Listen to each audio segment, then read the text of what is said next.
And I know, when I was traveling with NBA guys, we were getting into practice facilities at 4 a.m. sometimes, and having access to that. There's players that want to work, they want to shoot, they want to get back in the gym every single night. They have their schedules, and it's just going to be an incredible asset to people that want to get extra work. Something that Nadia mentioned, and I know obviously no players in the team right now have children, but just the family aspect of being able to provide more of that, how does that help for people actually do that, trying to be more family? Yeah, it's great. It's extremely family friendly. The scope of the rooms, the availability that there's going to be for people that have children. We're going to give them all sorts of space to have everything that they need. Obviously, this news comes on the heels of some other news that the team made the decision to fire Teresa Weatherspoon. Was there a catalyst to that decision? Because obviously when she was hired, her inexperience was well established. So did something concrete happen that made you all believe that moving forward with her another season would not be beneficial to the team? Well, first I want to say that I have a lot of respect for Spoon. We're very appreciative of the competitive teams, the resilient teams, the spirit she brought to us on the court every night.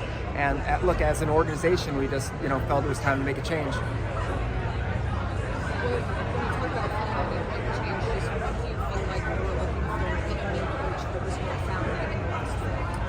We just want to make sure that we're continuing our quest for a championship, being in the playoffs every single season, and it was just something that we feel like we needed to do. It's obviously not super common for the team to hire a general manager. What was that fit like for you coming in secondary, and how do you feel like that maybe contributed to that decision? I don't know if it contributed to the decision at all, but obviously it's rare that the GM is hired afterwards. But we made it work as long as we could. Do you smooth some feathers with Angel because they were very, very upset with the way they put out social media? Yeah, I think that emotions were high for a couple of days, and look, we can respect that, we can appreciate it, we understand that there's bonds that are built, with coaches and players, especially the young ones. So we're in a good place right now. We're back in normal discussion, and like I said, I totally understand it because the bond is strong. Do you expect the identity to change? You get a new coach who has their new ideas and philosophies that are different. Do you expect the identity to change, and what do you want it to be? I felt like our identity a lot of the time was really good. We want to be that tough team, that strong team, that defensive team, that team with a lot of grit. And look, a new coach is going to bring in what their identity is going to be. I have my vision. We're going to try to find some people to make sure we're playing really hard and we're bringing the right people in to do it. Do you feel like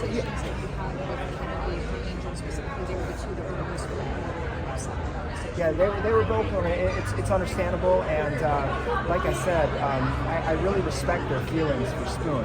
I had a great friendship with her. I get it, they were players that she had a great connection with.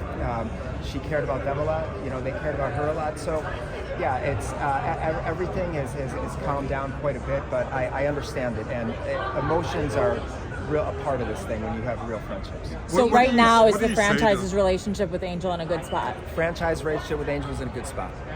What do you say to candidates or potential candidates who, in the interview process or whatever, say to you, well, you only gave the last coach 1 year?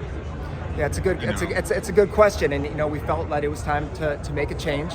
The next coach that comes in here, we'd like them to stay for a longer tenure. Will you have to explain to these candidates what they have to go through in order for them to understand where you ever go and how safe they would be? Yeah, look, we will be as forthright as we can. There's some stuff that, of course, we want to keep in-house, but we have a lot of respect for Spoon, and I had a great friendship with her, and I wish her the best. When you say things you want to keep in-house, what do you mean by that? There's just private issues that I think we will keep just in the Skylock room. One of the reports that I read was that part of the language that was used with Weatherspoon when she was fired was that she was difficult to work with. Do you feel like that was part of the conversations that you were having, and how do you feel like that kind of fits in just that? Yeah, I don't think that Spoon was difficult to work with at all from my end, not at all. How soon are you going to be talking to candidates, and how soon do you want to get down filled? We want to make sure we work with the right pace, the right balance between being patient and aggressive. We have a wide range of candidates. The phone's been ringing a lot. We feel really good about the calls that are coming in. So, we're going to be really patient, make sure we get it right. Last few. What's that? What do you want? What characteristics do you want in there that wasn't there? We want to make sure that there continues to be structure, discipline, accountability, just championship mindset, and we want the Sky to continue to be a place that people want to be long term. Have you spoken to Angel? I have since? spoken to Okay. Angel, yes. Did she express to you that things were okay? I mean, did that come up? Currently, things are moving in a good direction, yes. Last couple. What do you- Another one of the reports obviously was just that Weatherspoon, there was concern within the organization that Weatherspoon's tenure as a coach, if she continued into next year, would affect free agency. Was that also one of the concerns that you felt you were addressing? I mean, we heard things along those lines, but I mean, I can't speak on it too much. How did you guys weigh starting over with a new coach as opposed to bringing in maybe a more seasoned assistant to help Patrice out?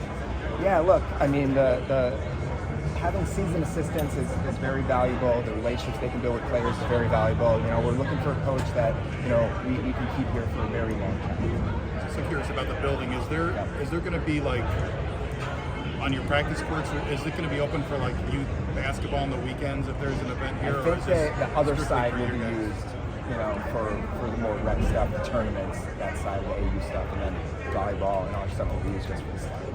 Any wrap-ups? Jeff, what are you looking for in a new head coach that you're looking to hire for? We're looking for a coach that is going to have a lot of structure, a lot of discipline, hold players accountable. We want to keep a very exciting product on the floor. We have great fans. We sold out a ton of games, and we want to make sure we continue with what we built with our two young rookie stars. And we've got two more great picks in the first round, the upcoming draft, and we're going to be very aggressive, and we're really confident about free agency again, and we're going to go after it. Do you have a target, like a person in mind that you're hoping to recruit, or are you still just evaluating? We're evaluating everybody. We've gotten such a large number of interest coming in that it's a good feeling, but we're going to have to be patient. Thank you. Thanks, guys. We'll bring Elizabeth over.